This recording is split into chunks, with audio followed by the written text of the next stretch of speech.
o no hay manera de que se comuniquen, díganles que no hay problema porque les voy a mandar el PDF y seguro cuando empiecen a hacer el trabajo, pues van a surgir dudas y en ese momento que tengan dudas, pues ya, si no hay manera que tengan una manera de conectarse en línea, pues que me manden a través del correo electrónico las dudas. Podríamos hasta hacer se me ocurre alguna hoja que estuviera virtual de Word, por ejemplo, en la nube, y esa en hoja de Word que pongan ustedes todas las dudas que van acumulando y después hacemos una sesión para disipar las dudas o ahí mismo en la nube se las voy contestando todas las dudas que vayan teniendo. Ya veríamos a ver cómo resulta más eficiente. Pero miren, ¿qué les parece? Vamos a hacer el esfuerzo a ver si podemos vernos el miércoles de 9 a 11 y el viernes a la 1. Y les digo, no importa que no estén todos, vamos a ver cuántos logramos y vamos a probar una semana. Y si no, pues vemos a ver de qué manera le podemos cambiar. Sí, está bien. Oigan, la segunda pregunta es, ahorita veo que estamos conectados, creo que 59, dice por ahí. ¿Les parecería bien si iniciamos con algo para no hacer esta conferencia que se haya quedado nomás en saludo?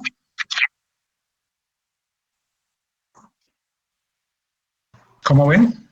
Sí, está bien. Sí, está bien, Doc. Bueno, a ver, díganme, es más fácil los que me digan que sí que los que no.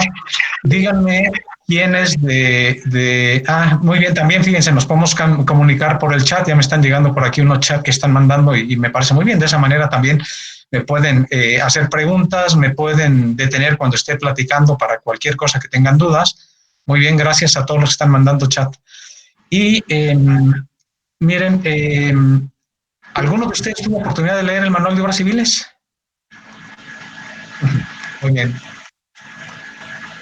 O nadie tuvo oportunidad de leerlo. Bueno, ya sé que van a ser más los que no que los que sí, pero algunos sí. Bueno, creo que no. Ya me di cuenta que la mayoría no. Bueno, está bien. Fíjense, les platico rápidamente. El manual de obras civiles de la CFE es digamos, no es un reglamento, porque un reglamento, para llamarse reglamento, tiene que ser necesariamente aprobado por un cabildo en los municipios. El manual de obras civiles, por eso tiene el nombre de manual, porque no está aprobado por ningún municipio, porque es un documento de carácter nacional.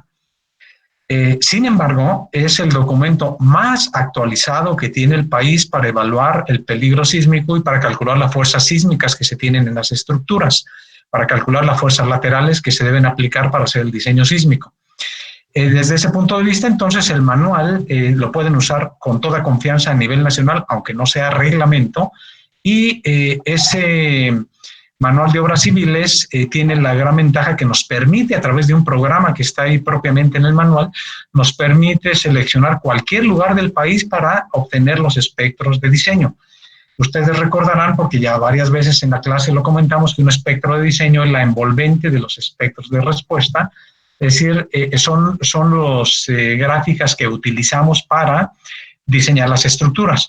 Un espectro de diseño tiene en el eje de las abscisas el periodo de sistemas de un grado de libertad y en el eje de las ordenadas tiene la respuesta máxima del sistema de un grado de libertad, cualquiera de lo que sea el espectro. Puede ser de desplazamientos, de velocidad, de aceleraciones, de pseudovelocidad, de pseudoaceleración. Cualquier parámetro de del movimiento que corresponda a un sistema de un grado de libertad se puede obtener un espectro de respuesta. Cuando tenemos un envolvente de todos ellos, tenemos espectros de diseño. Bueno, lo que viene en el manual de obras civiles son espectros de diseño. Voy a dar una breve presentación de las partes más importantes del manual de obras civiles y con el objetivo de que ahora que lo lean, espero que se les haga más digerible.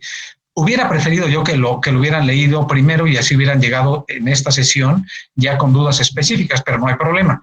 Voy a avanzar yo con relación al manual y de cualquier forma, en cuanto tengan oportunidad, por favor, léanlo y cualquier duda, pues las disipamos posteriormente. Bien, voy a compartirles entonces ahora lo que corresponde al manual de obras civiles, pero solamente algunas partes que destaqué, del propio manual. Déjenme ver, aquí están.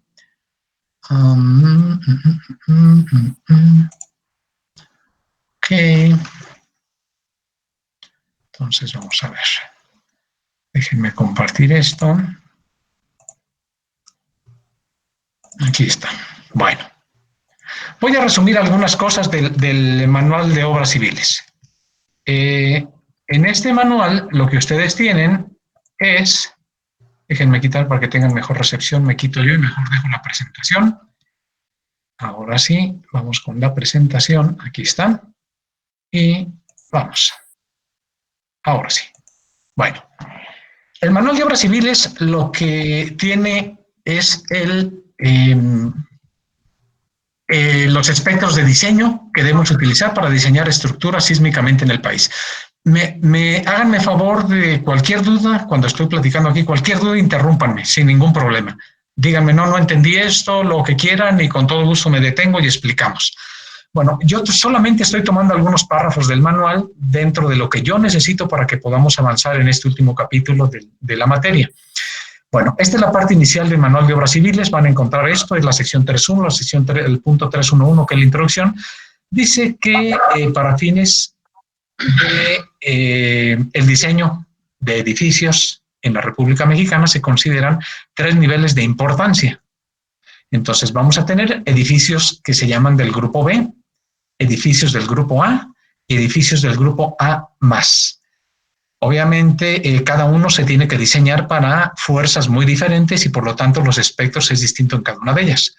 El grupo A+ corresponde a las estructuras más importantes que se tienen en el país, el grupo A corresponde a las estructuras importantes y el grupo B corresponde a estructuras convencionales. Vamos a ver, vamos a ir avanzando y ahí se darán cuenta a qué me refiero con cada una de ellas. ¿Qué son estructuras A+? Estas estructuras A+ son las estructuras más importantes que se tienen en el país y estas estructuras son, las A+, son las estructuras que tienen la mayor importancia para toda la gente. ¿Cuáles son? Pues, por ejemplo, grandes presas y plantas nucleares. Algunas son un ejemplo como ese, es decir, tomen en cuenta que son las estructuras cuyo colapso podría causar un problema muy importante a la sociedad. Imaginen que una grande presa que almacena millones de metros cúbicos de agua, de pronto tenga un colapso, entonces eso puede causar daños enormes a toda una población, a una ciudad inclusive, y no se diga las plantas nucleares. Entonces, las estructuras del grupo A+ son esas, son las más importantes que en la sociedad consideramos. Las del grupo A son aquellas estructuras, estas de aquí, son aquellas estructuras que son muy importantes también, pero no tan importantes como las del grupo A+. Aquí caen estructuras que sí son importantes, por ejemplo, centrales, aquí viene centrales de distribución eléctrica, centrales industriales, almacenamiento y distribución de hidrocarburos, distribución y tratamiento de aguas, por ejemplo. Las escuelas caen dentro del grupo A, centros de investigación, estadios, hoteles. Los estadios, esto en particular, los estadios, no crean que es porque todos los que van a ver a jugar a los equipos de fútbol sean gente que es muy importante para la sociedad.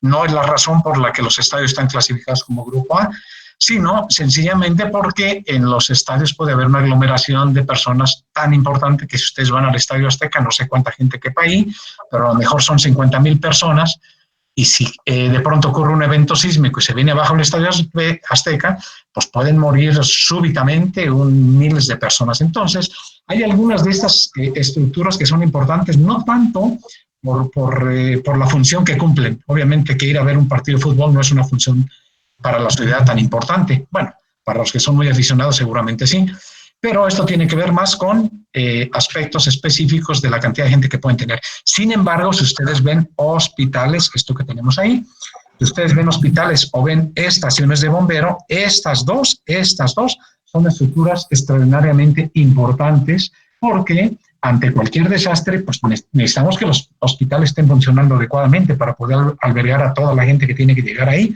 Y las estaciones de bomberos, pues también es obvio que tienen que estar funcionando ante cualquier desastre. Y después de estas estructuras A+ y A, vienen las estructuras clasificadas como grupo B. Las estructuras de grupo B ya en la generalidad. Ahí tenemos, pues en general, todo lo que tiene que ver con vivienda, con oficinas, naves industriales comunes que no albergan ninguna cosa que puede causar daño a la sociedad si la nave industrial falla, locales comerciales, por ejemplo, en fin, todo lo que son ya prácticamente el resto de las estructuras.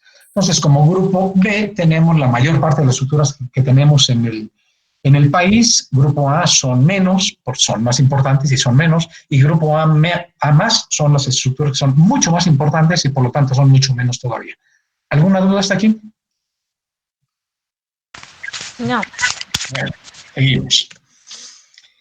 La República Mexicana, de acuerdo con el Manual de Obras Civiles de Diseño por Sismos, se tiene para tener alguna idea qué es más sísmico en la República, qué es menos sísmico.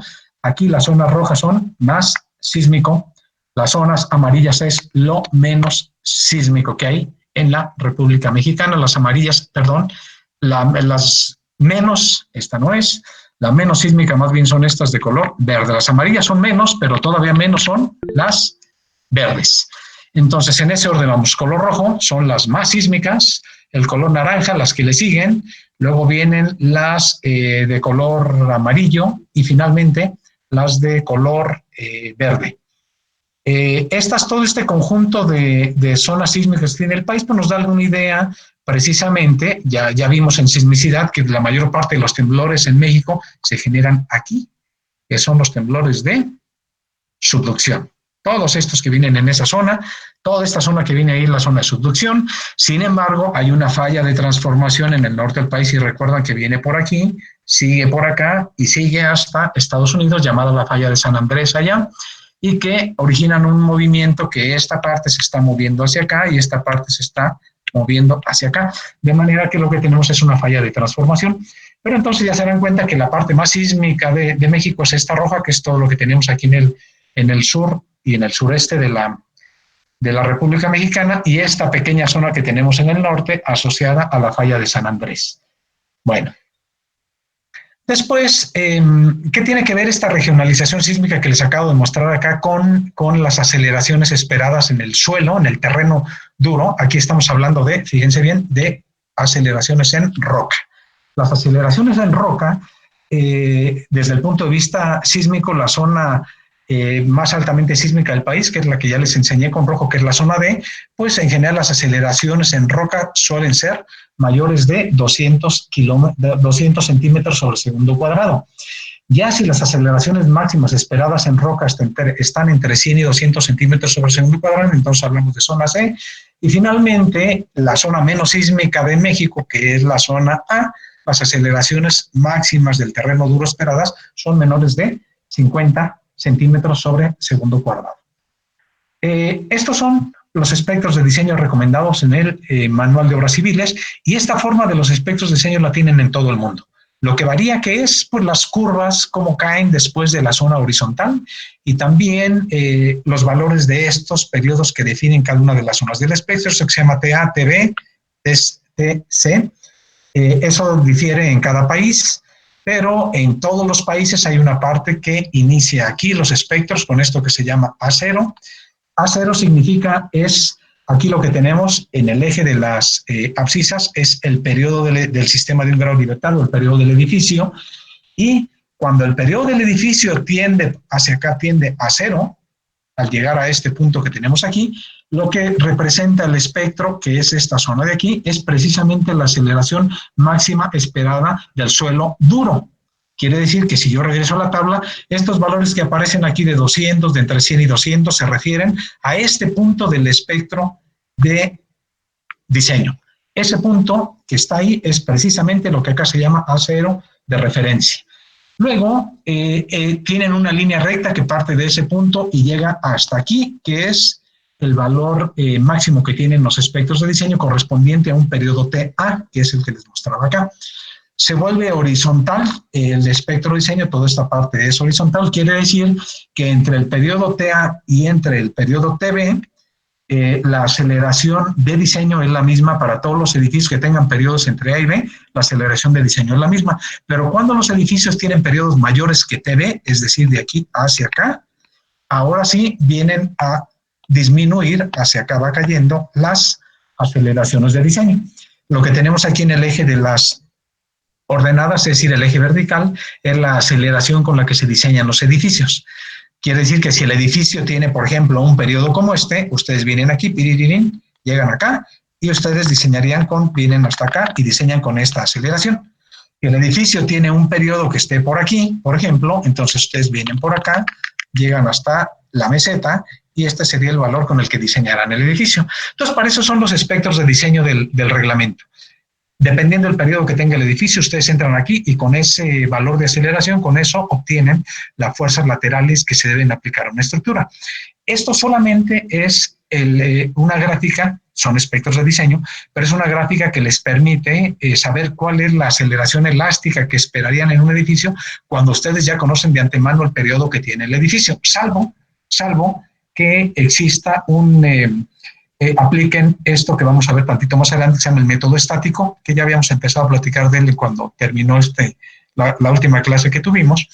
Y en el método estático, ahí sí ya no depende en general del periodo. Con el método estático en general usamos para fines de calcular la fuerza sísmica solamente lo que corresponde aquí a la meseta, solamente a este valor de C, que es la aceleración que le corresponde para la meseta.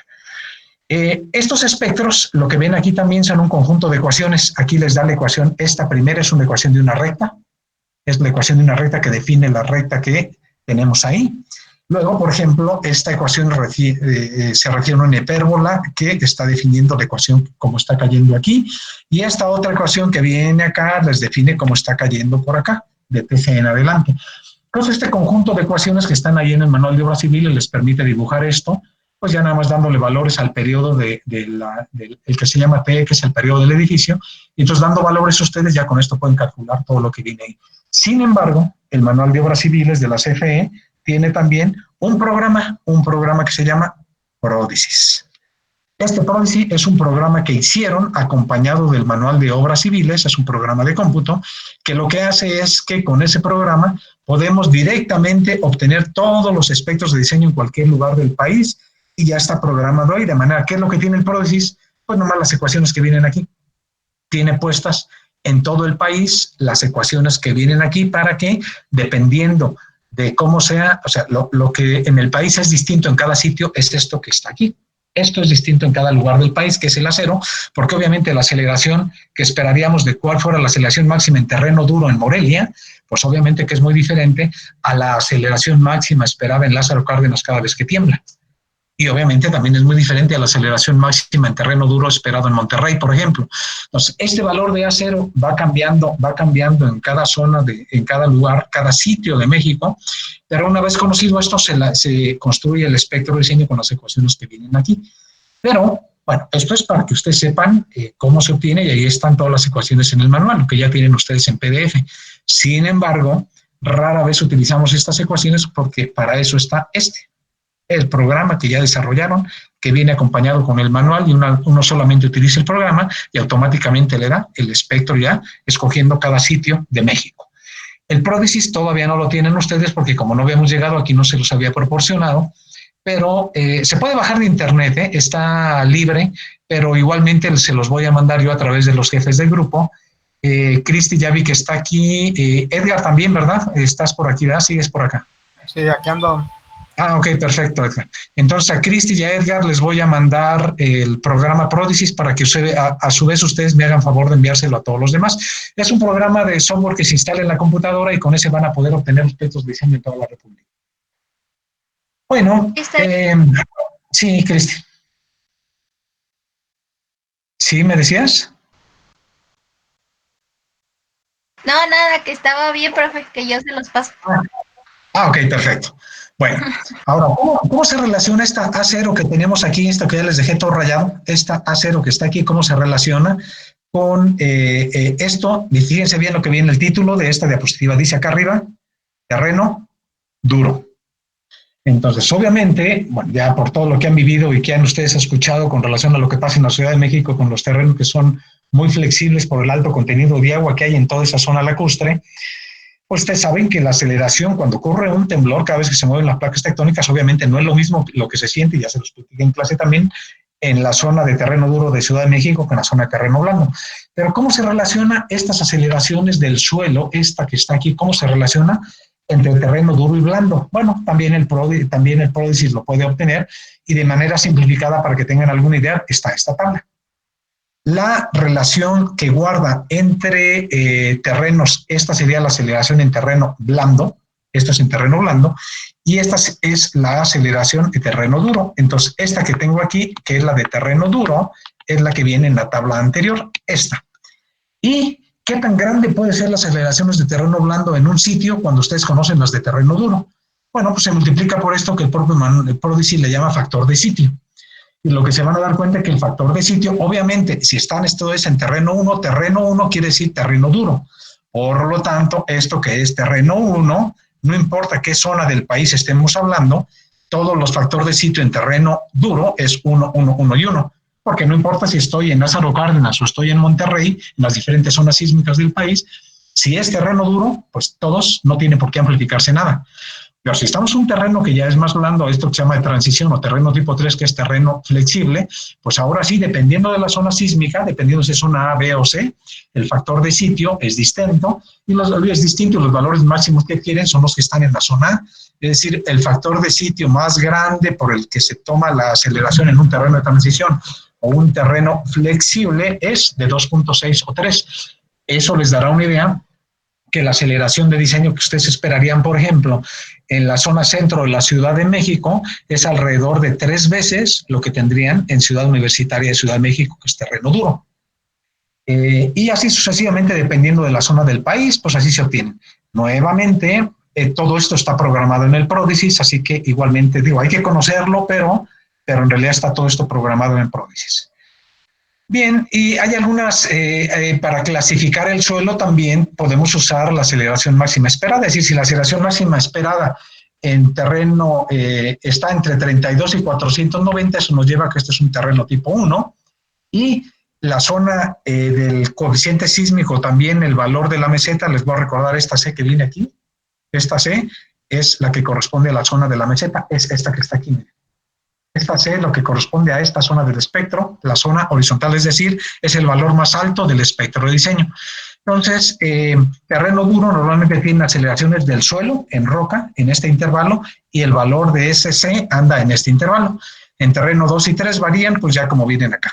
Los valores más grandes de diseño en las zonas más blandas del país, pues llegan a valores de 2.256, esto está en centímetros sobre segundo cuadrado, es decir, es un poco más de 2 veces la gravedad aplicada horizontalmente cuando estamos en la zona de la meseta. Bueno, de esta manera, aquí están los espectros de diseño. Para poder dibujar los espectros de diseño, yo les decía que dependen del periodo A, de este periodo, dependen del valor del periodo B que está aquí y dependen del valor del periodo C.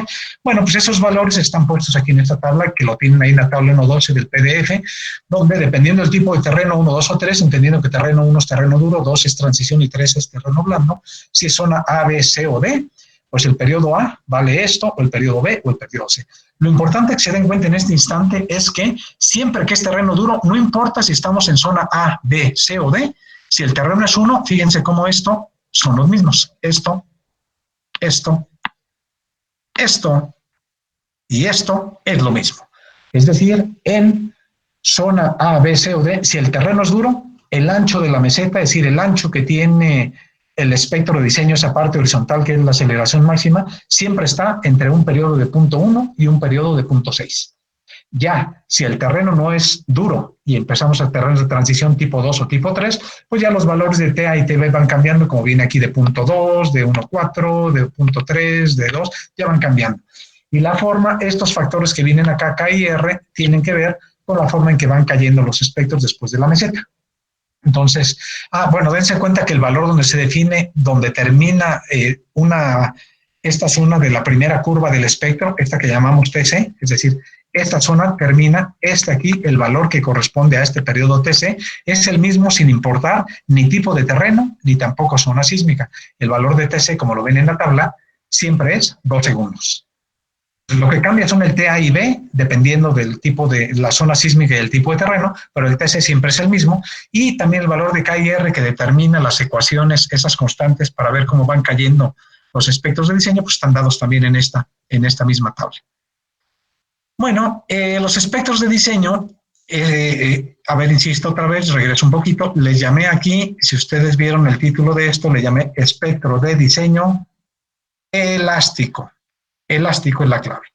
porque estos son los que vienen inicialmente en el reglamento, pero como ya les platiqué también en clase, la filosofía de diseño nos permite reducir las fuerzas que se aplican en las estructuras para diseñar con fuerzas más pequeñas y entonces después garantizar la seguridad de los edificios a través de la ductilidad.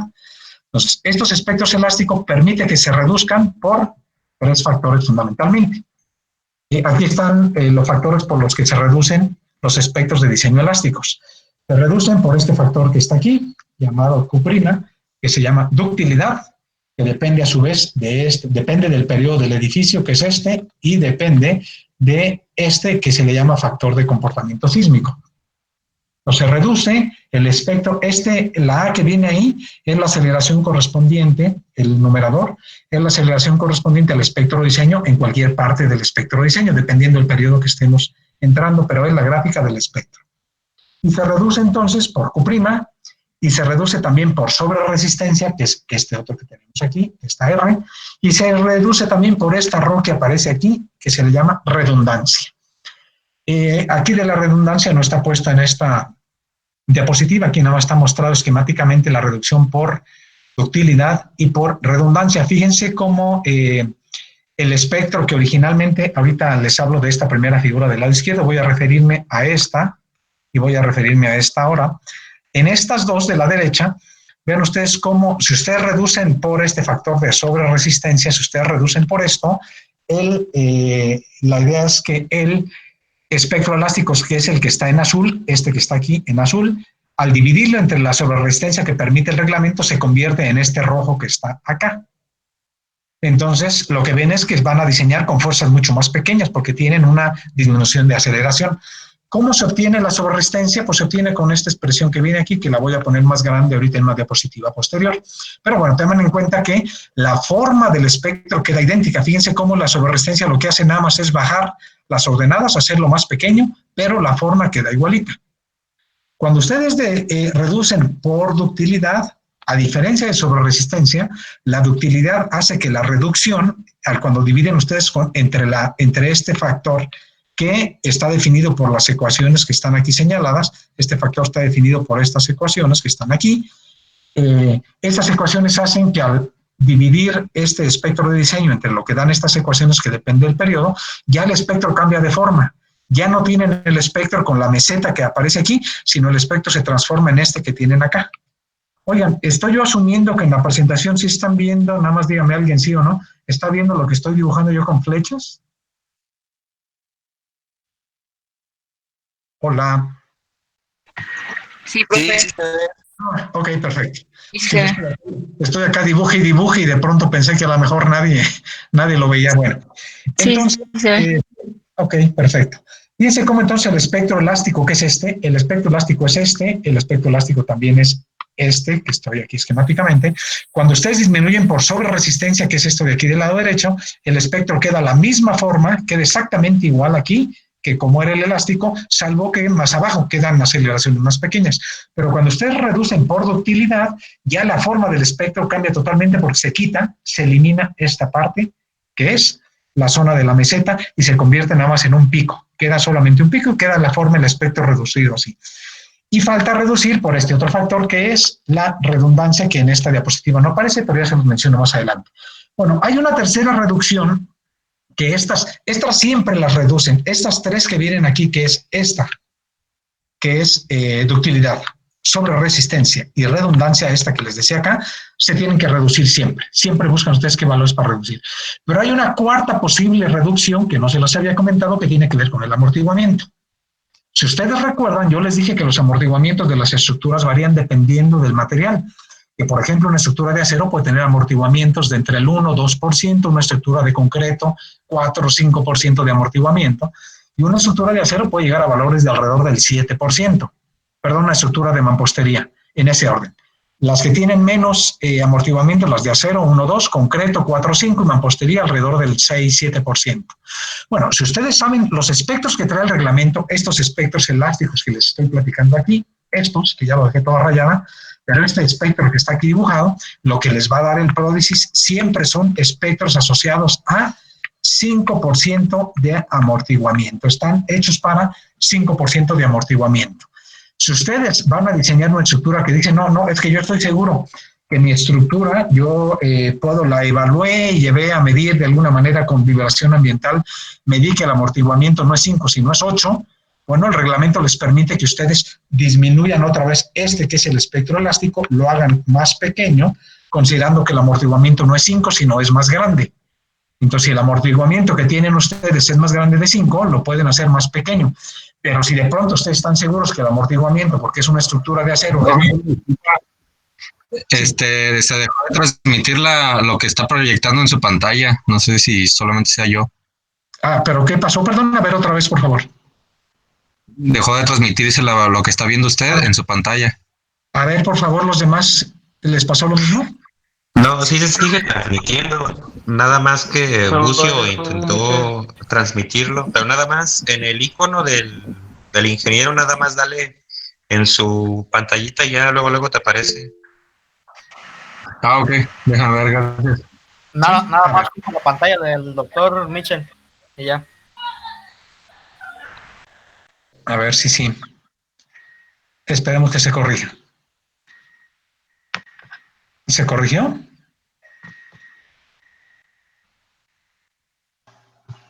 No. Tal vez no. ¿No? No. ¿Qué será? A ver, voy a quitar la presentación. La mía. ¿Perdón? Que tampoco en la mía se corrigió. No, a ver, ¿saben qué voy a hacer? Voy a quitar la presentación y la vuelvo a poner. Voy otra vez a quitarla y la vuelvo a poner. A ver, un segundito entonces. Déjenme moverme para acá. Y a ver si las quité a todos. Ya quité la pantalla. La voy a volver a poner. A ver, vamos a ver. Veamos. A ver si les aparece. Sí. ¿Ya la puse otra vez? Y ahora sí, profe. Sí, se ve bien. ¿Sí? Sí. ¿A los que no les aparecía, ya apareció? Sí, profe. Ok, perfecto. Bueno, entonces les decía, por omisión, el reglamento tiene siempre espectros de 5% de amortiguamiento. Si el amortiguamiento lo cambian, que digan, no, es que yo estoy seguro que el amortiguamiento es menor, pues entonces su espectro, que era inicialmente a lo mejor y dicen, no, es que 5% no tiene mi edificio, sino tiene 2, o sea, que tenga menos amortiguamiento, pues entonces el espectro puede crecer y puede ser Pero si es al revés, que ustedes tengan originalmente, que tengan originalmente para 5%, y ustedes dicen, no, es que yo no tengo 5, sino tengo 8 más amortiguamiento, pues el efecto es que ahora se mueven de acá, se mueven a de aquí. Entonces, el reglamento les permite ahora tener una reducción también, fíjense bien, reducción o incremento a través del amortiguamiento. Pero ustedes dicen, como yo no tengo idea qué es lo que más frecuentemente ocurre cuando uno hace un edificio, sobre todo si es un edificio nuevo. Si es un edificio nuevo, uno no puede saber qué amortiguamiento va a tener. Entonces, cuando eso ocurre, pues siempre uno deja el del reglamento, de manera que que corresponde al amortiguamiento, lo usamos muy poco, a menos que se trate de una estructura existente que por efectos de algún temblor se dañó, entonces vamos a hacerle experimentos y le medimos cómo vibra y le calculamos el amortiguamiento con los métodos que vimos en el curso pasado de dinámica estructural, y ahí sí podrían decir, es que yo ya le medí el amortiguamiento con una prueba de vibración ambiental o con una prueba de vibración libre. Si así fuera, pues entonces cambian el amortiguamiento. Pero si es una estructura nueva, pues este factor de amortiguamiento ni le hacemos caso porque dejamos el que trae por omisión al reglamento, que es del 5%. Por eso esta expresión que viene aquí, en esta ni siquiera aparece directamente el que se reduzca por este factor, porque les digo, son casos particulares ya el reducir por amortiguamiento, pero es importante que sepan que esa posibilidad existe. Bueno, sí, díganme.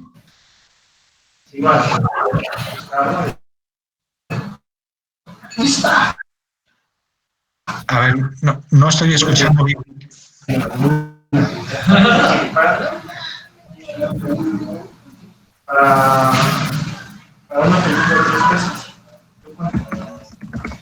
A ver, ya no sé si me están hablando a mí o no. Creo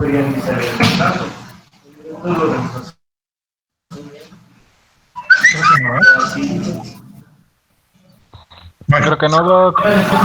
bueno, sigo entonces. Sigo. Miren, la reducción de los espectros de diseño, el espectro original es un espectro elástico que tiene la forma que acabamos de ver, viene así, y luego viene una ecuación y viene otra. El espectro es este, la aceleración, esta es la aceleración, y acá tenemos el periodo. Bueno, este espectro no es el espectro. A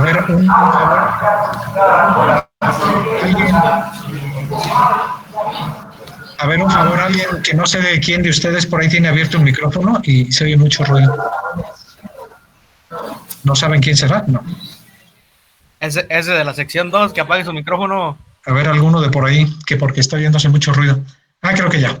Bueno, les decía, entonces, en este tenemos el espectro de diseño elástico es este, y este espectro, entonces nosotros terminamos diseñando con otro espectro que, como les dije, ahora se reduce por ductilidad, por sobreresistencia y se reduce por redundancia. De manera que terminamos con un espectro así, mucho más chiquito. Bueno, saliendo donde parte. Pero al reducir por estos tres factores se convierte en un espectro más pequeño y diseñamos con fuerzas más pequeñas. Pero ¿de qué valores andan los parámetros con los que reducimos? Bueno, cuando se trata de ductilidad, la ductilidad, ¿qué es esto? Depende de este otro que les digo que se llama factor de comportamiento sísmico, y ese factor de comportamiento sísmico puede adquirir valores desde 1.25 hasta un valor de 4 que tenemos aquí, desde 1.25 hasta 4. Y ya dependiendo del periodo que tenga el edificio, entonces el valor que se reduce en realidad no es por Q, sino se reduce por Q', y Q', pues hay que calcularlo, ya veremos ahorita la ecuación, que depende de Q. Entonces, lo que nosotros elegimos para fines de iniciar el proceso es qué valor de estos vamos a usar para diseñar el edificio. Y ya teniendo eso y conociendo el periodo del edificio, obtenemos el Q'. Sobre resistencia solamente puede tener 3 valores. Estos, sobre resistencia, que es esta, depende de este también R0, y este R0 que es la sobreresistencia, pueden ser 2, 2, 5 o 3, y luego por lo que se reduce no es directamente R0, sino R es el que aparece aquí, y esta R, pues depende nuevamente, es una ecuación que depende del periodo y del valor que se haya elegido acá. Ahorita vamos a ver cada uno de ellos en particular. Y finalmente, la redundancia. La redundancia es un parámetro que puede reducir, dejar igual el espectro o aumentarlo. Fíjense cómo está en el como está la redundancia en el denominador, está en la parte de abajo del cociente que tenemos ahí. Eso significa que como redundancia, este valor que tenemos aquí puede adquirir valores de 1.25, si dividen entre 1.25 estamos reduciendo. Si ustedes deciden que es 1 el valor, no se cambia, queda igualito, pero si deciden que el valor de redundancia es de 0.8, en lugar de reducir, se incrementa el espectro. Entonces, la redundancia es el único de los factores que puede incrementar o reducir el espectro. El valor de ductilidad y de sobreresistencia, que son los dos primeros, eso siempre lo reducen porque siempre tienen valores mayores que 1. La redundancia no, la redundancia puede incrementar los espectros. Bien, ¿qué métodos tenemos? Esto ya lo habíamos visto en clase. Platicamos que había 3 métodos fundamentales. El método simplificado, que es el que está marcado y que les dije, ya no lo vemos porque ustedes lo vieron en sexto semestre, aunque lo platiqué nada más. Pero sí tenemos, en términos generales, 2 métodos adicionales, que es el método estático, que en esto nos vamos a ubicar en lo que nos falta del curso.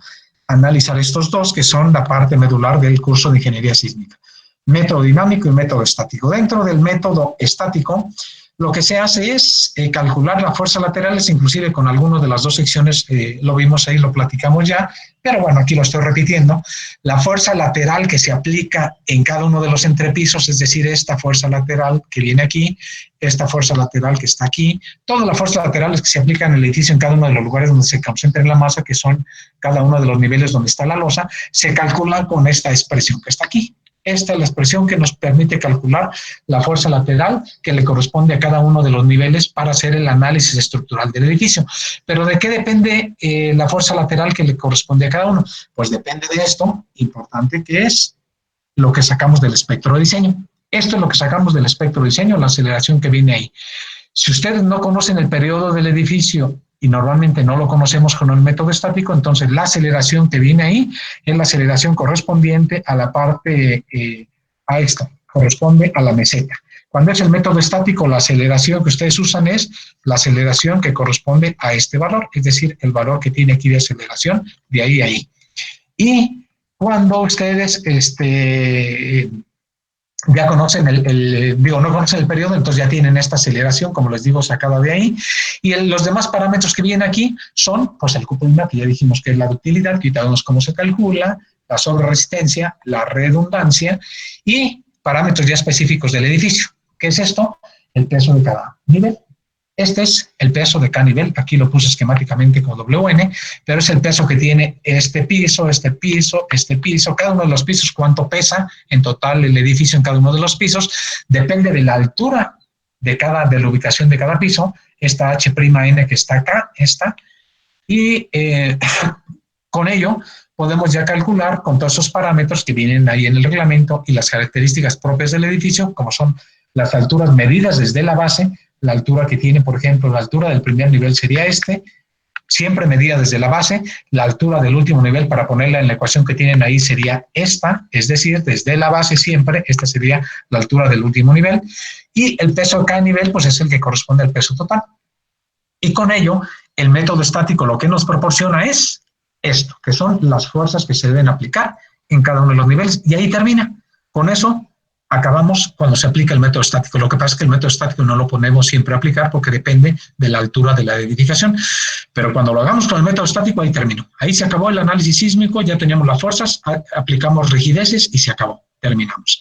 Cuando vamos por los métodos dinámicos, hay dos métodos dinámicos. Esto que se llama el análisis modal espectral y el que se llama análisis paso a paso. El único que en los cursos de licenciatura, lo pongo aquí porque está puesto en el manual de obras civiles, pero en cursos de licenciatura solamente vemos, porque solamente es el que nos permite para fines de lo que ustedes ven en licenciatura, solamente vemos el análisis modal espectral, de forma que el ejercicio que yo voy a hacer en clase, en esto que les voy a dar en las próximas semanas, va a limitarse solamente a ver cómo calculamos con método estático y cómo calculamos las fuerzas con el método dinámico, exclusivamente con el análisis modal espectral. Entonces, resumiendo, tanto el método estático como el método dinámico, lo que nos dan es esto, los dos. Son diferentes métodos, pero para proporcionar lo mismo. ¿Cuál es la fuerza lateral que tiene que aplicarse en el primer nivel? ¿Cuál es la fuerza lateral que tiene que aplicarse en el segundo nivel? ¿Cuál es la fuerza lateral que tiene que aplicarse en el tercer nivel? Y así sucesivamente. Es decir, lo único que nos da los métodos que vamos a ver es qué fuerza lateral. Como resultado nos van a dar la fuerza lateral que hay que aplicar.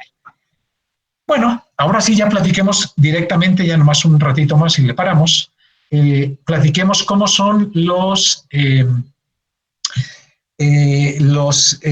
directamente los valores que reducen a los espectros de diseño. Vamos a empezar con este primero, que es el factor de ductilidad. Si ustedes recuerdan, como lo teníamos aquí atrás, el factor de ductilidad depende de este que se llama factor de comportamiento sísmico. Bueno, el factor de comportamiento sísmico, aquí está, este que tenemos aquí, esto es el factor de comportamiento sísmico, y habíamos quedado que varía entre 4, que es el que tenemos aquí, y 1.25.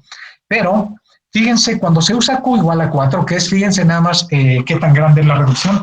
Si tienen ustedes el espectro de diseño, otra vez voy a poner aquí para rayar un poquito, si tienen ustedes el espectro de diseño así, y que viene por acá, pues el usar Q igual a 4 implica dividir este que tenemos aquí en un factor de 4, cercano a 4.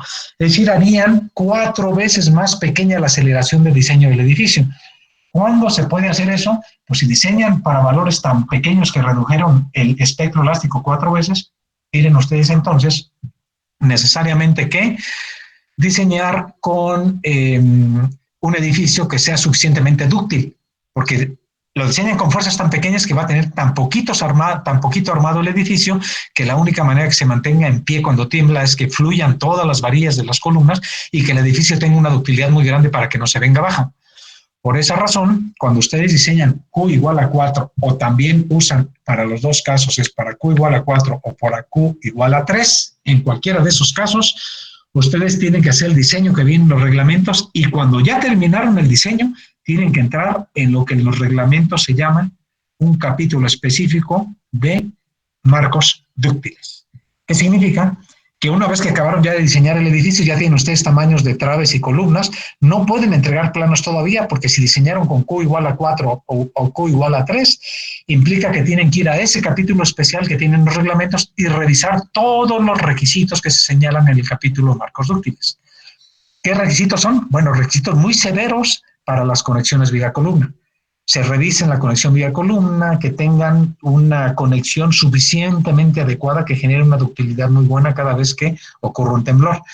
Se revisa, por ejemplo, el diámetro de la varilla longitudinal de las columnas con relación al diámetro de la varilla longitudinal de las traves. No puede haber una diferencia muy grande entre ambos diámetros. Se revisa, en fin, una serie de cosas que garantizan, cuando ustedes entran ahí, garantizan no otra cosa más que la ductilidad. Ductilidad. Eso es lo que hace el que entren ustedes a marcos dúctiles. De manera que si ustedes diseñan con Q igual a 4 o 3, les toca un poquito más de trabajo en el proyecto sísmico porque tienen que venir a revisar a marcos dúctiles y su estructura tiene una probabilidad mucho más alta de resultar mucho más dañada que otra estructura vecina que fue diseñada con un Q más pequeño porque ustedes diseñaron con fuerzas mucho más pequeñas. Yo en lo personal se los digo como recomendación, normalmente jamás recomiendo usar Q4 o 3. Yo siempre que se trata de edificios me voy normalmente con Q2 porque con Q2 se pueden evitar esto, ya no tienen que entrar ahí y sobre todo no reducen tanto el espectro. Pero bueno, el reglamento lo permite, ustedes lo podrían usar sin problema. Nomás no pierdan de vista que si deciden usar Q4 o 3, tienen que cumplir todos los requisitos que marca el reglamento. Este es el requisito número 1, pero el reglamento tiene 5 requisitos que tienen que cumplir para poder usar Q igual a 4. Y así vienen todos los requisitos en el manual de obras civiles, ustedes ya lo tienen en el manual, ahí lo pueden consultar, pero son todos los requisitos. Si seguimos, después el Q3 viene algo muy parecido y con Q2 ya lo que se pide en el reglamento es mucho menor que lo que se pide en el otro. Ya no tienen ustedes que entrar al capítulo de marcos dúctiles cuando usan Q igual a 2, ya cuando usan Q igual a 2 ya no tienen que entrar a marcos dúctiles. Y bueno, el valor más pequeño que recomienda el manual para poderse usar para reducir los espectros es de 1.5 y eso fundamentalmente está ligado a estructuras que están soportadas en muros de mampostería, normalmente. Entonces, y claro, todo el mundo sabemos que un muro de mampostería es mucho menos dúctil que una estructura de concreto o de acero. Entonces, normalmente usamos el 1.25, 1.5 cuando se trata de estructuras de mampostería. Bueno. El factor de amortiguamiento que les decía, cuando tiene un valor distinto, cuando ustedes estiman que tienen un valor diferente de 5%, el reglamento les permite modificar el espectro, este espectro que viene aquí, que es el espectro de diseño, modificarlo como función de el periodo que tenga el edificio, este es el periodo de su edificio, y con el valor del amortiguamiento que ustedes saben que sí tiene. Entonces, ese amortiguamiento que ustedes saben que tiene el edificio, lo ponen aquí, y calculan dependiendo del periodo, si el periodo del edificio es menor que TC, se acuerdan que ya les enseñé en una tabla que TC siempre, en todos los casos, en todo el país, esto es igual a 2 segundos. Si el periodo que tiene el edificio es menor de 2 segundos, entonces entran con esta expresión. Si el periodo del edificio es mayor de 2 segundos, entonces corrigen con esto. Pero si el amortiguamiento es menor del 5%, lo que va a hacer es que el espectro va a crecer. Si el amortiguamiento que ustedes juzgan que tiene su edificio es mayor del 5%, el espectro va a disminuir. Pero tienen esa opción. Y si no tienen idea qué amortiguamiento tiene el edificio, que es lo que pasa siempre en un edificio nuevo, pues, como les dije hace ratito, se olvidan de esto porque no hay que hacer ninguna corrección y trabajan por lo que tiene el reglamento, que es trabajar con 5% y no tocan ninguna modificación por amortiguamiento. Eso es lo que normalmente hacemos en un edificio nuevo. Bien, las reducciones que hacen falta, que es ductilidad, ahora sí, la ductilidad, este factor de ductilidad que está aquí, depende del factor de comportamiento sísmico, o sea, depende de Q, esto que tenemos aquí, y ya quedamos que Q puede adquirir valores desde 1.5, lo acabamos de ver, hasta un valor máximo de 4, y dependiendo del valor que tenga el edificio y dependiendo del periodo que tenga el edificio, la zona donde esté ubicado el edificio para definir TV, acuérdense que TV es el valor que corresponde aquí al ancho de la meseta. Si fuera terreno duro, siempre T, ya les platiqué también que TA y TB está fijo cuando es terreno duro en todo el país, este vale 0.1 y el TB vale 0.6, pero si está en terreno de otro tipo, pues ya el TA y el TB cambian. Bueno, conocido el TA y el TB que lo fija el reglamento, cuando beta es el valor que modifican por amortiguamiento, pero si no se modifica por amortiguamiento, beta vale 1, y entonces ese valor sería 1, lo que aparece aquí, es el caso de edificios nuevos, y entonces el factor de ductilidad, que es este que tenemos aquí, lo calculan con base en lo que dé el factor que ustedes eligieron para diseño, el factor de comportamiento sísmico que va entre 1, 5 y 4. El que ustedes elijan con eso y dependiendo del periodo de la estructura que es este que tenemos aquí, dependiendo en dónde esté ubicado el edificio, si en este periodo es mayor que TB o menor que TB, usan esta expresión o usan esta otra para obtener el factor de ductilidad, este que tienen ahí. Bueno, recuerden que el espectro elástico, este espectro elástico que está aquí, lo que les está proporcionando es este valor de la aceleración que está ahí. Pero esa aceleración la están dividiendo entre este valor, que es el primero que estamos viendo. ¿Cuál es ese valor? Lo que viene aquí. Es decir, este es este, dependiendo de las ecuaciones que están ahí. Vamos a ver lo que sigue. La otra reducción es por sobreresistencia. Sobreresistencia se calcula, nuevamente sobreresistencia es uno de los factores en el que se divide el espectro, y la sobreresistencia otra vez depende, pero depende del valor de TA, si el periodo del edificio es menor que TA, o si el periodo del edificio es mayor que TA, puede adquirir directamente el valor R0 que platicamos ahorita en otra diapositiva anterior. Este valor puede ser el valor de R0, siempre y cuando estemos aquí, o puede ser la expresión que está acá si el periodo del edificio es menor que TA. Entonces, dependiendo del periodo que tengan ustedes del edificio, si cae antes o después de TA, pues calculan la sobreresistencia con esto que tenemos aquí. Y obviamente la sobreresistencia, dependiendo qué valor de Q usaron ustedes, este factor de utilidad no lo comenté, pero puede ser diferente en una dirección del edificio que en otra, porque puede ser que un edificio tengan ustedes estructurado el edificio con muros en una dirección y en la dirección perpendicular con marcos. Oigan, recuerden por favor que cualquiera de ustedes me puede interrumpir en el momento que gusten, cualquier duda que tengan, no se queden con dudas, cualquier cosa díganme y con todo gusto me detengo, repito lo que sea necesario, así que con toda confianza, ¿eh? Bueno, y la sobreresistencia es esta, este es el segundo factor, este que estoy ahorita aquí marcando, este es el segundo factor, ya vimos reducción por ductilidad, sobreresistencia, y nos queda nada más por redundancia. Bueno, antes de esto vamos a ver cómo se obtiene el valor que aparece aquí, es decir, finalmente estos R que vienen aquí para elegir este R0, así como les dije en el anterior, que esto lo escogen ustedes, esta Q, la escogen ustedes dependiendo de cómo sea su estructura y que decían qué tan dúctil quieren llevarla o no. Eso sí depende mucho, bueno, tienen que cumplir requisitos que están ahí en el manual, la que ya les dije algunos, pero lo eligen ustedes. Finalmente ven que cumplen los requisitos, pero ustedes lo eligen entre 1, 5 y 4. Pero para sobreresistencia ya no es tanto que lo elijan, sino una vez que ustedes eligieron esto, que es la ductilidad, de alguna manera esto está ligado con esto. Si ustedes eligieron una ductilidad, por ejemplo, de 2 o 3, o 4 inclusive, que es el caso que está acá, 2, 3 o 4, en ese momento ustedes pueden utilizar un valor de R0 de 2. De acuerdo con lo que viene aquí. Dice, por ejemplo, marcos de concreto reforzado de acero estructural o compuestos de los dos materiales, pero que fueron diseñados con Q igual a 3 o Q igual a 2. O bien otro tipo de edificios que fueron diseñados con Q igual 2, 3 o 4. Es decir, para poder usar R0 de 2 tiene que haberse diseñado con 2, 3 o 4 de ductilidad. Pero pueden usar 2.5, pero ahí ya no puede ser. Si ustedes diseñaron con Q igual a 2, ya no pueden usar R0 de 2.5. Si ustedes diseñaron con un Q de 2, solamente les queda poder entrar con este. Porque fíjense que para 2.5, para este valor de 2.5, requieren que el valor de Q tenga que ser o 4 o 3. Tiene que ser 4 o 3 para poder usar 2.5. Y si quieren usar el valor más grande de Rho que permite el reglamento, que es este de 3, necesariamente tienen que haber diseñado o con 3 o con 4, de acuerdo con lo que viene aquí.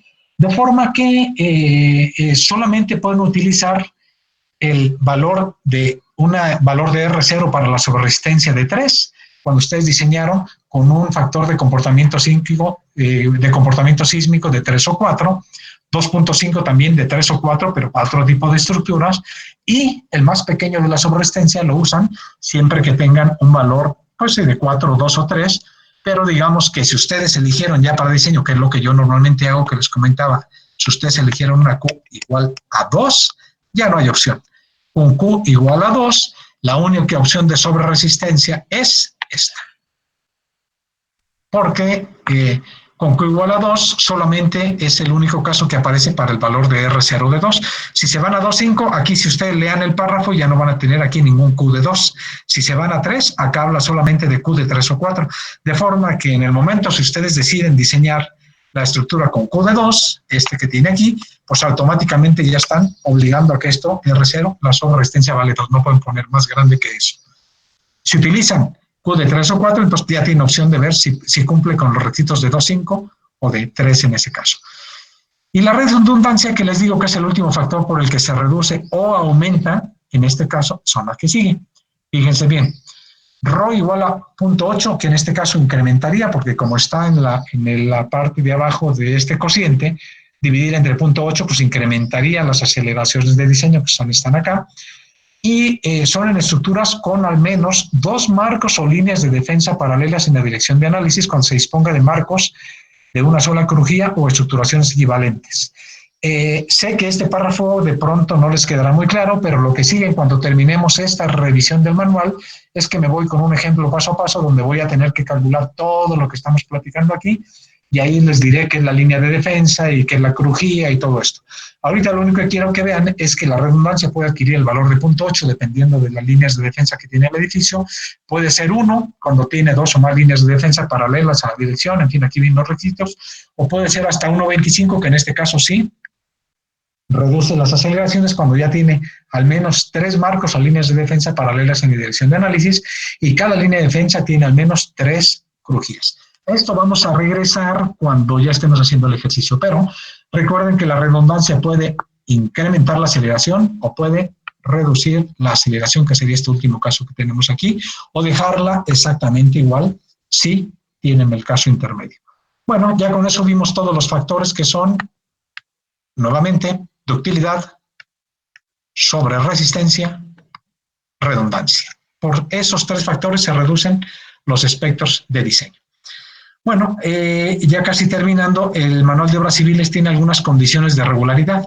Ahí viene, les estoy poniendo esto porque se los voy a mandar, les digo, en PDF se los voy a mandar a sus jefes del grupo para que a su vez lo pasen a todos ustedes y a todos los que no hayan podido asistir a esta plática. Y aquí vienen, por lo que se refiere, está ubicado aquí perfectamente a qué sección se refiere del PDF que yo les di. Esta es la sección 332, ya con eso la localicen muy fácilmente ahí. Bueno, ¿qué son estructuras regulares para el reglamento? Pues son aquellas que cumplen todos los requisitos que vienen aquí. Vean cómo vienen, no me voy a entretener para que no sigan y probablemente a algunos ya les dio sueño de estar viendo tanto texto. Entonces, lo único importante es que aquí vean es que son requisitos para el decir una estructura regular, no solamente es de palabra, es que hay que cumplir requisitos como los que vienen aquí. Que sea la distribución de masas y muros sean simétricas, que la relación entre la altura y la dimensión de la base no sea de 2,5, que la relación entre largo y ancho no sean edificios muy alargados, que no, en fin, todo lo que viene aquí. Y son en realidad son estos 11 requisitos que vienen. Hasta acá siguen aquí el número 7 hasta el 11. ¿Por qué son importantes las condiciones de regularidad? Porque los espectros de diseño, también el reglamento, los castiga dependiendo si sus edificios cumplen con condiciones de regularidad o no. Si su edificio cumple con estos 11 que vienen aquí, olvídense y ya con esto que acabamos de ver hasta aquí con redundancia, es decir, esta expresión que viene ahí terminó todo y con eso ya tienen todo para el espectro con el que van a hacer el diseño. Pero si de pronto acabaron hasta aquí y su edificio no cumple con algo de lo que viene de regularidad, entonces les pide el reglamento que esto, que es la ductilidad, aunque ya la hayan elegido, la afecten por un factor por no ser un edificio regular. Y entonces aquí vienen, les digo, 1, 2, 3, 4, 5, 6, 7, hasta son 11 factores para verificar regularidad. Ahora, si cumplen con todo, olvídense, no hay nada que hacer. Pero si no cumplen con esos 11 puntos de regularidad, aquí viene el reglamento en esta sección, la 3324, corrección por irregularidad de los edificios. Y el edificio, fíjense qué dice. Voy directamente a la tabla. Bueno, antes de la tabla, dice, en el diseño sísmico de estructuras que no satisfagan las condiciones de regularidad, las 11 puntos que teníamos ahí atrás, el factor de ductilidad, que es el que les digo, Q', se multiplica por el factor alfa que viene señalado en la tabla 3.2, si no cumplen con alguno de los puntos que están allá en los puntos del 1 al 11. Pero si cumplen los 11, ya, olvídense, esta tabla ni siquiera tienen que verla. Si no cumplen, hay que multiplicar el Q' por el factor alfa. ¿Y qué es el factor alfa? Pues es un factor que varía de 0.7 hasta 0.9. ¿Qué significa 0.9? Cuando no se cumpla con una de las condiciones de las 11 que están ahí. Si no cumplen una de las 11, multiplican el Q' por 0.9. Cuando no cumplen con 2 o más, ya va por 0.8. Cuando se llaman estructuras fuertemente irregulares es cuando ya se saltaron los requisitos de aquí y de acá y su estructura cumplió todavía menos de todos los que vienen para el 0.9 y 0.8 y entonces tienen que llegar al 0.7. Esto, déjenme decirles que es algo que a mí no me gusta absolutamente nada porque sucede que edificios, los más irregulares que se puedan imaginar, lo único que hace el reglamento es multiplicar por 0.7 el factor de ductilidad. Es decir, les dicen, no se preocupen si su estructura es muy irregular, no importa, diseñenla y solamente multipliquen el Q' por 0.7. Eso, desde luego, que claramente no garantiza que una estructura se pueda comportar bien sísmicamente. Es muy peligroso una estructura muy irregular, que la diseñen reglamentariamente usando esto, y tristemente el reglamento sigue trayendo cosas como esta porque nos lleva a estructuras a que puedan realizarse las estructuras irregulares sencillamente con esta multiplicación, y eso créanme que no garantiza que el comportamiento sea adecuado, sobre todo por el comportamiento inelástico que siempre tienen las estructuras. Bueno, el método estático, que es el primero de los métodos que les comentaba, que íbamos a ver solamente dos, yo los menciono aquí, los vamos a ver ya con un ejercicio. El método estático se aplica normalmente a estructuras, fíjense la limitación, estructuras que tengan altura como máximo de 30 metros y que sean estructuras regulares que no lleguen a más de 30 metros, o bien estructuras irregulares que no pasen de 20 metros. Esto, a ver, ahí está en el manual, pero si ustedes tienen un lápiz como el mío, yo les recomendaría que hicieran esto en el manual. ¿Por qué? Porque cuando las estructuras son irregulares, yo les sugeriría que el método estático lo dejen fuera. Porque el método estático se basa solamente en esto. La deducción del método estático se basa en considerar que lo único importante en la estructura es la contribución del primer modo de vibrar. Y si algo se origina cuando una estructura es irregular, en que el primer modo no es solamente el que contribuye, sino empiezan a construir modos superiores, el segundo modo, el tercer modo, el cuarto modo. De forma que el reglamento les permite en estructuras irregulares de todos usar el método estático, es algo que no está del todo bien. Por eso, si la estructura es irregular, yo les recomendaría, olvídense el método estático y vayan a la siguiente metodología, que es la que vamos a ver como el método dinámico modal espectral. Si la estructura es regular, pueden llegar hasta estructuras de 30 metros, ahora, siguiendo el reglamento, hasta 20 metros si se trata de estructuras irregulares. No lo recomiendo, pero está puesto en el reglamento. Y bueno, esto es fíjense bien, terreno firme. Estos límites esos son en general límites para edificios sobre cualquier terreno. Si aparte están en terreno firme los edificios, estos de 30 y 20 metros se pueden incrementar a 40 y 30 metros. O sea, podrían ustedes usar el método estático en un edificio situado sobre terreno duro hasta una altura de 40 metros si el edificio es regular.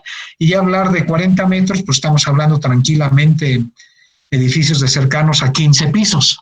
Entonces, pues ya se puede usar el método estático para eso. Otra vez, no es algo que sea recomendable porque si esta clase la estuviéramos dando hace 15 años, yo les diría, bueno, pues puede usarse y demás, porque, bueno, a lo mejor no estamos tan familiarizados con computadoras que nos permiten hacer el análisis modal espectral de una manera muy simple, y entonces, pues era mejor ir con el método estático. Pero la verdad es que en este momento, como lo vamos a ver ya cuando regresemos y si vemos algunas 3 o 4 clases en el salón con el propio SAT, van a ver que el análisis modal espectral, cuando no se hace a mano, con cualquier programa como el SAT, como el STAT, como cualquiera que ustedes aprendan a usar, van a ver que es rapidísimo y nos podemos saltar el método estático muy rápidamente ya. Bien, entonces el método estático se basa en estructuras en que la contribución fundamental está asociada a un primer modo de vibrar. Ustedes recuerdan, el primer modo de vibrar siempre está asociado con que todas las masas se mueven en una misma dirección. las tres masas de este edificio, tanto esta, las tres, cuando se mueve el edificio, se mueven hacia la derecha. Por eso es un primer modo de vibrar. Y entonces las fuerzas laterales, las calculamos, la fuerza lateral que le aplicamos aquí, la fuerza lateral que le aplicamos acá, hasta la fuerza lateral del último piso, que corresponde aquí, la calculamos con esto, con la expresión que corresponde a deducida esta para un sistema de un grado de libertad, que solamente depende del peso que tiene cada piso, de la altura que tiene cada piso, medida desde la base del edificio, esta es la altura medida desde la base para cualquier entrepiso, del peso que tiene cada nivel, y de los factores de reducción, que es ductilidad, sobre resistencia y redundancia. Y esto sacado de los espectros de diseño. Entonces esto lo calculan con el Prodigy de los espectros de diseño, y los otros factores ya los acabamos de ver aquí, cómo calcular ductilidad, sobre resistencia y redundancia. Con eso llegamos y podemos calcular ya directamente con expresión qué fuerza lateral le toca a este entrepiso, a cada uno de los entrepisos. Bueno, el otro método, que es el análisis dinámico modal espectral, aquí está platicado, no crean que esto queda ahí, en realidad les digo, estoy tratando de repasar algo que yo hubiera esperado que lo leyeran, pero este repaso que estamos haciendo del manual, bueno, lo pueden ver ya con más calma ustedes, leer en el propio manual, pero vamos a hacer un ejercicio donde vamos a utilizar absolutamente todo lo que les estoy platicando ahora ya en un modelo numérico. Bueno, el análisis dinámico, lo único que vemos en licenciatura es este que se llama el análisis dinámico modal espectral.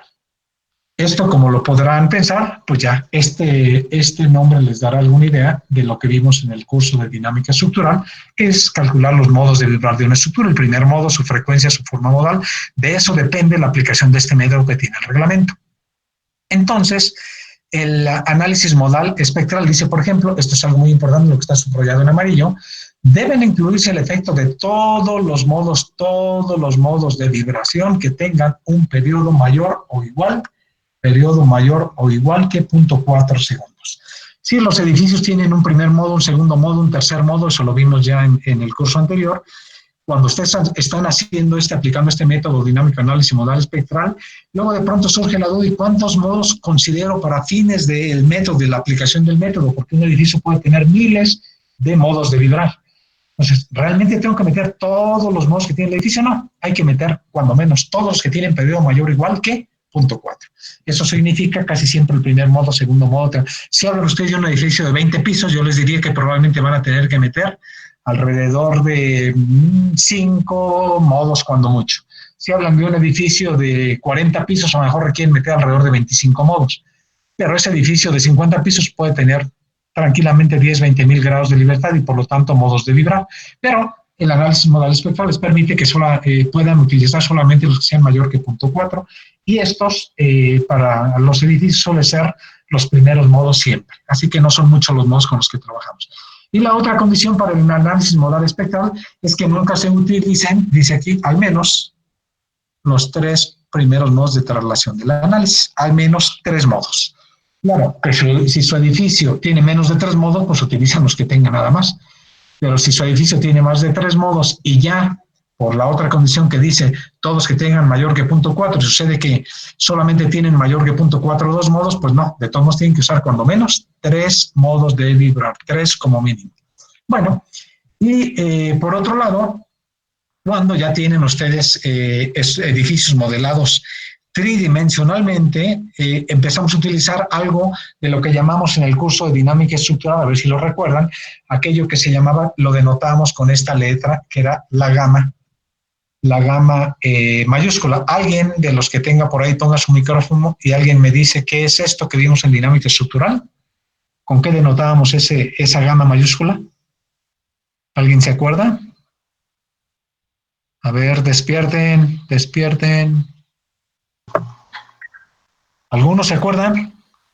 ¿Qué nombre le damos a eso que aparecía? Les voy a dar una ayuda adicional. Solamente aparecía cuando teníamos aceleración en la base. ¿Cómo? ¿Era la respuesta máxima de cada grado de libertad? Sí, pero tenía que ver con eso. Pero este parámetro en particular, que le estoy llamando gamma mayúscula, es algo que aparecía cuando analizamos sistemas de varios grados de libertad sometidos a aceleración en la base. Aparecía este parámetro que era gamma mayúscula. Tenía un nombre.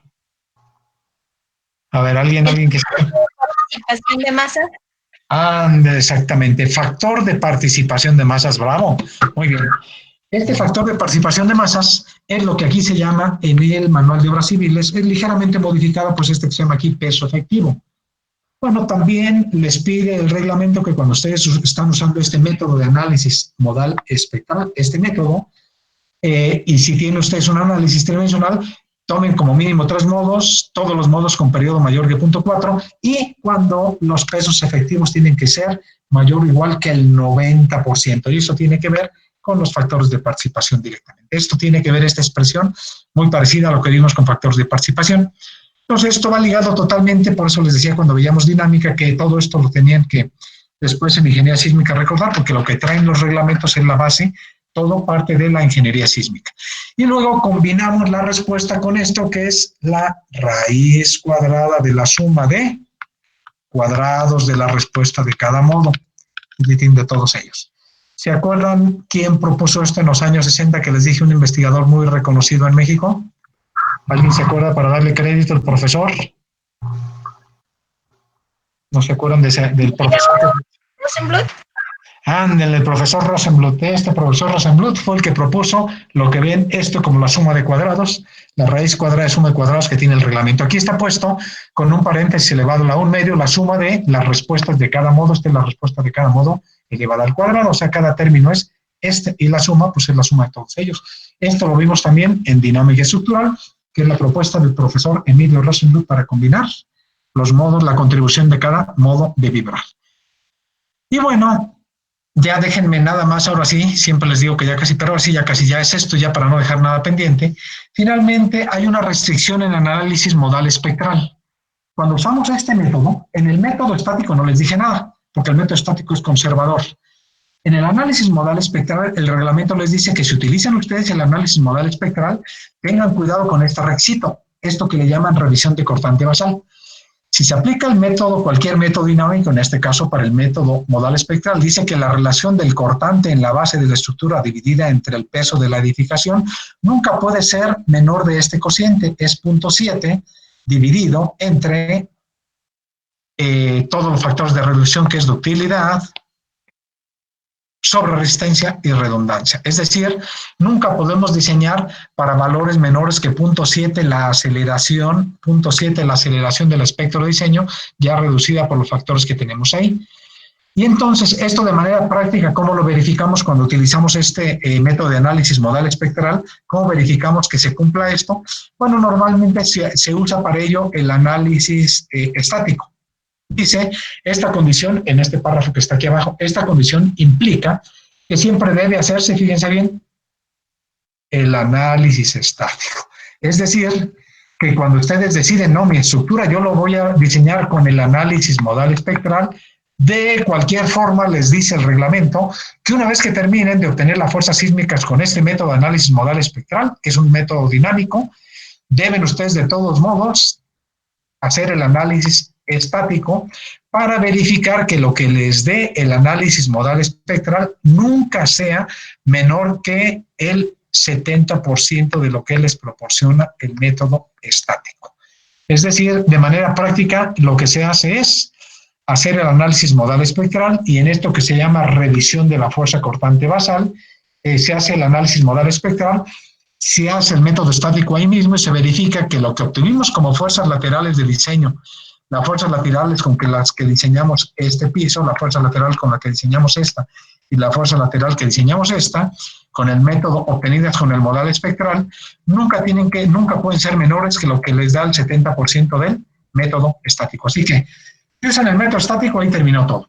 Pero si usan el modal espectral, obligadamente el modal espectral implica que tienen que de todos modos hacer el estático para verificar al final que las fuerzas de diseño del modal espectral nunca sean inferiores al 70% de lo que les proporciona el método estático.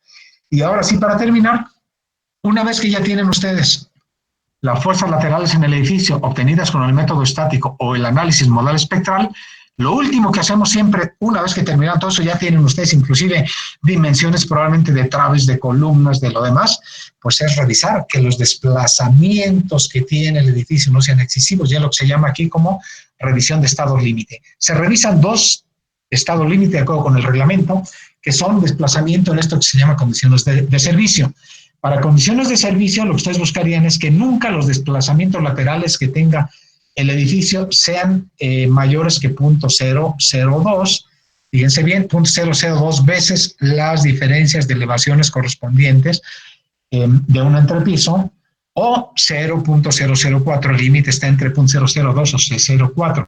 ¿Qué se refiere a esa diferencia de elevaciones? Lo que se refiere a lo que llamamos distorsión angular. ¿Qué es distorsión angular? Es que si ustedes tienen un edificio, a ver, aquí voy a tratar, que me cuesta trabajo que me salga aquí bonito, pero bueno, voy a poner aquí una estructura que vamos a suponer que ustedes ya calcularon cuánto se deforma lateralmente, se deformó esto, y entonces ustedes tienen este desplazamiento calculado que le voy a llamar X.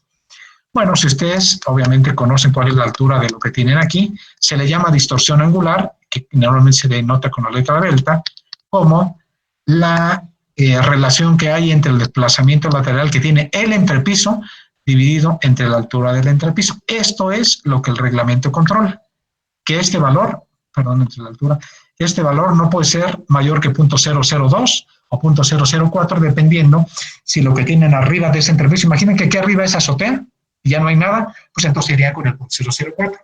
Pero imaginen que este entrepiso que les acabo de dibujar, el edificio sigue hacia arriba. Aquí sigue el edificio hacia arriba, entonces se deformó y aquí sigue el edificio deformándose. Y entonces aquí arriba hay un muro, esto es un muro aquí arriba, y entonces los muros se agrietan para deformaciones muy pequeñas. Quiere decir que si lo que tienen es un muro ahí arriba, entonces no podrían diseñar con este valor de 0.004, sino tendrían que limitar las deformaciones máximas a 0.002. Entonces la limitante entre 0.02 o 0.04 depende de lo que hay arriba del piso que están ustedes revisando en cuanto a la distorsión angular. Si no hay nada que arriba se pueda dañar, usan 0.004. Si hay algo arriba, usan 0.002. Algo frágil, pues, que puede dañarse como muros de mampostería. Pero esto, fíjense bien que es solamente para servicio. Hasta ahorita nunca les he hablado de servicio. ¿Cómo verifican ustedes el estado límite de servicio de acuerdo con el Manual de Obras Civiles? Es utilizar, aquí voy a ponerlo abajo, el espectro de diseño, ese mismo que estuvimos ahorita hablando, ese que viene así y luego viene a caer, usar ese, pero dividido entre, es una constante que trae el Manual de Obras Civiles, ahí lo pueden ustedes leer en el propio manual, este dividido entre 5,5 es lo que se le llama condición de servicio. Pues cuando quieran revisar si condiciones de servicio cumple su edificio, lo que tienen que hacer es calcular cuánto se deforma el edificio, pero no con el espectro que ahorita platicamos, sino con ese espectro que tienen allá, dividido entre 5,5. Al dividirlo entre 5,5 lo están convirtiendo a condiciones de servicio, y eso es lo que verifican con esto que viene aquí. Si ustedes van a revisar condiciones de colapso, colapso, ahora sí, ya trabajamos con el espectro completo, ya no dividido entre 5,5. 5,5 es dividido cuando se trata de condiciones de servicio. Si se trata de condiciones de colapso, ahora sí tomamos el espectro tal cual lo teníamos, que era el espectro, aquí lo voy a subrayar, dividido entre Q', entre sobre resistencia, entre redundancia, dividido entre eso, y ese espectro calculan las deformaciones que se generan ahí, pero fíjense que, a ver, lo pongo aquí rápido, tenemos aquí el espectro original, aquí venía, lo dividían ustedes entre Q', R y Rho, y entonces ahora tienen, bueno, aquí me lo voy a poner, tienen uno que quedó acá pequeñito, que fue asociado, allá este que tengo aquí es el que ya está dividido entre Q', entre R y entre Rho. Dividido entre esos tres obtenemos eso. Bueno, para calcular los desplazamientos, fíjense bien, dice, se obtienen los desplazamientos del edificio con este que ustedes obtuvieron reducido, es decir, la aceleración con este reducido, con este que voy a señalar aquí, pero esos desplazamientos corresponden a los desplazamientos del edificio que se obtuvieron con fuerzas reducidas. Con eso no se obtienen los desplazamientos, tenemos que regresar a desplazamientos elásticos, otra vez así lo pide el reglamento. Entonces, para llegar a desplazamientos elásticos les pide que los desplazamientos que ustedes obtuvieron con esto, que le voy a poner aquí para llamarlo de alguna manera reducidos, ¿por qué? Porque son los desplazamientos asociados al espectro reducido. Bueno, los desplazamientos ustedes tienen que verificar con los que vienen en la tabla que sigue aquí en la siguiente diapositiva. Los que marca como admisibles el reglamento no son estos, sino son los desplazamientos finales. Por ponerle algún nombre, le voy a poner aquí FF. Es el desplazamiento reducido. ¿Cuál es el reducido? El que le estoy poniendo acá, que es el obtenido con el espectro reducido, pero ahora multiplicados, se dice, según corresponda, multiplicados, aquí se los pongo, multiplicados por el factor Q, R y Rho. O sea, ahora lo multiplican por Q, por R y por Rho.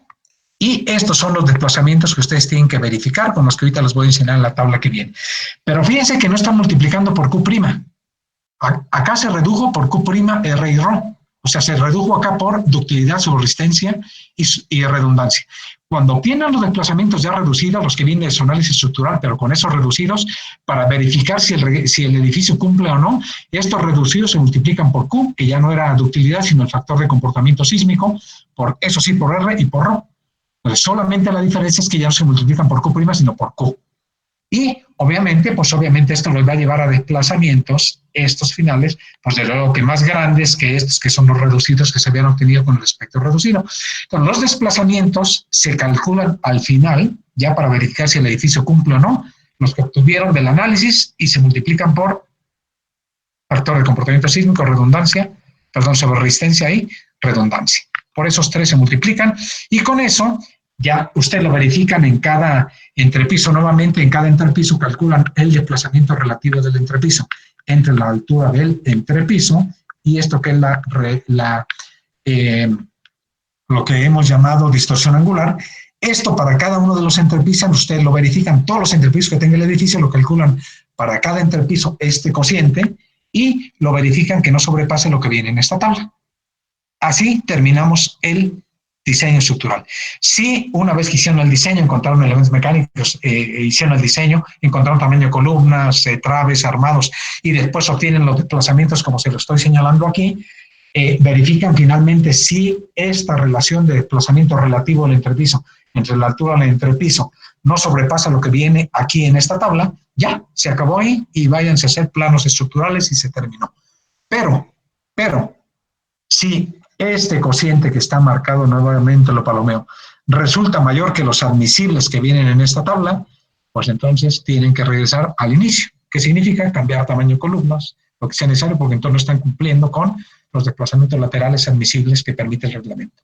Esas distorsiones angulares, que es esta relación delta entre H, varía dependiendo de qué valor de comportamiento sísmico utilizaron, de qué valor de Q utilizaron para el diseño.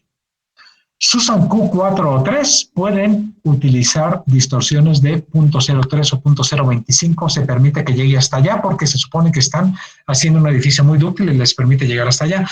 Pero si ustedes, como yo les recomiendo, diseñan con Q igual a 2 y se trata de columnas traves que forman marcos de concreto, sucede que entonces están ubicados aquí. Aquí. Están aquí. Y entonces el valor máximo que les permite de la relación delta de entrepiso entre altura del entrepiso es de 0.015. Entonces, si ustedes en su diseño usaron Q3 o 4, pueden revisar distorsiones hasta valores de 0.03 o 0.025, estas, y si llegaron ustedes a valores de Q igual a 2, pues entonces la distorsión máxima que les permite es 0.015.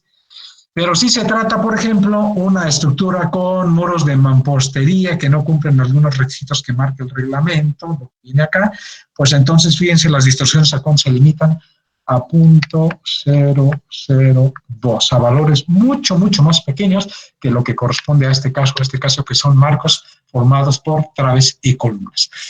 Entonces, ¿en dónde termina el análisis sísmico y en dónde termina el trabajo que ustedes me van a entregar? Es precisamente aquí, en que ya hicieron todo el análisis, encontraron las fuerzas sísmicas y finalmente obtienen aquí la revisión con desplazamientos laterales. Bien, el reglamento también tiene la posibilidad de que ustedes verifiquen si cumple o no cumple su edificio para rotura de vidrios. Aquí les dice las holguras que deben de dejar, en general entre los... Ustedes saben que luego la cancelería de los donde se colocan los vidrios, sea de aluminio o cualquier otro material, normalmente van pegadas, totalmente pegadas a las columnas. Bueno, aquí les les permite el reglamento verificar qué tan holgado debe estar separado el vidrio con relación al propio cancel. Entonces podrían ustedes mandar a hacer un cancel que quedara el vidrio separado y nada más relleno con un material flexible, pues para evitar que estén rompiendo los cristales cada vez que tiemble. Bueno, pues aquí les dan las características de qué tanto lo tienen que separar. Y la otra parte muy importante, cuando vimos también criterios de diseño de estructuración en zona sísmica, les hablé de que los edificios se golpean cuando están en zonas sísmicas y que empiezan a dañarse por el golpeteo de una estructura con otra. Alguien me preguntó qué tanto se separa un edificio del otro. Bueno, la distancia mínima, se los comenté en ese momento, no menor a 5 centímetros entre una construcción y la otra. Si eso es lo mínimo, pero se calcula como el desplazamiento, fíjense bien, aquí les dice el desplazamiento horizontal, se obtendrá como el calculado en el inciso 3372. ¿Cuál es ese desplazamiento? Es este que les había yo dicho acá, que es este que viene aquí, es el desplazamiento que ustedes calculan cuánto se va deformando cada un entrepiso de su edificio. Bueno, ese desplazamiento calculado con esto es este que viene aquí, y se aumenta ese que se calculó, y por la incertidumbre que hay en todo lo que uno calcula, este se incrementa por 0.001 o 0.003 veces la altura del nivel del entrepiso del nivel de ese entrepiso, pero medido desde el nivel de desplante, dependiendo si es terreno tipo 2 o 3. Entonces, con esto, ustedes verifican qué tanto tienen que quedarse separados los edificios de su terreno, del lindero. Cuando se trata de, vamos a suponer que yo soy el dueño de 2 terrenos y voy a construir 2 edificios igualitos, pero nada más separados por el lindero. En este caso, a lo mejor tengo 2 edificios que coinciden exactamente en toda la altura y la estructuración es muy similar. Fíjense bien qué dice el siguiente párrafo. La separación entre cuerpos de una misma estructura o estructura será cuando menos igual a la suma de lo que se deforma una y la otra. O sea, por eso tienen que dar. Yo les decía que si tienen 2 edificios y dejan uno separado del otro, lo que marca el reglamento, nunca podrán estar esta separación menos de 10 centímetros porque son 5 centímetros de cada una. Pero si sucede que esta edificación y esta son mías, los 2 terrenos son míos y yo las voy a construir, entonces se aplica lo que viene aquí en amarillo. Podrá dejarse una separación igual a la mitad de esta suma, que es la suma de los 2 que pueden tener ahí, si los 2 cuerpos tienen la misma altura y la estructuración es la misma y las losas coinciden a la misma altura en todos los niveles. Entonces imaginen que yo hago aquí una construcción igualita a la de acá. Bueno, pues lo que hagan con esto que les marca el reglamento, pueden dejar a la mitad la separación, pero solamente en ese caso. De forma que ustedes tienen una estructura que no es de ustedes y van a construir otra en el otro lado, ustedes tienen que respetar, no el segundo párrafo, no tienen que respetar lo que viene aquí señalado en este primer párrafo. ¿Vale? Bueno, ahora sí, les acabo de dar una revisión general de todo el manual de obras civiles de la Comisión Federal de Electricidad. Díganme ustedes si tienen alguna duda hasta aquí, comentario, cualquier cosa que quieran comentar al respecto. Pueden mandarme por chat, pueden mandarme como gusten, que ya tengo aquí un montón de chat, por cierto. ¿Alguna duda? Lo que quieran. Déjenme ver si no tengo nada aquí que me hagan preguntas. No, me estaban contestando lo que yo les pregunté.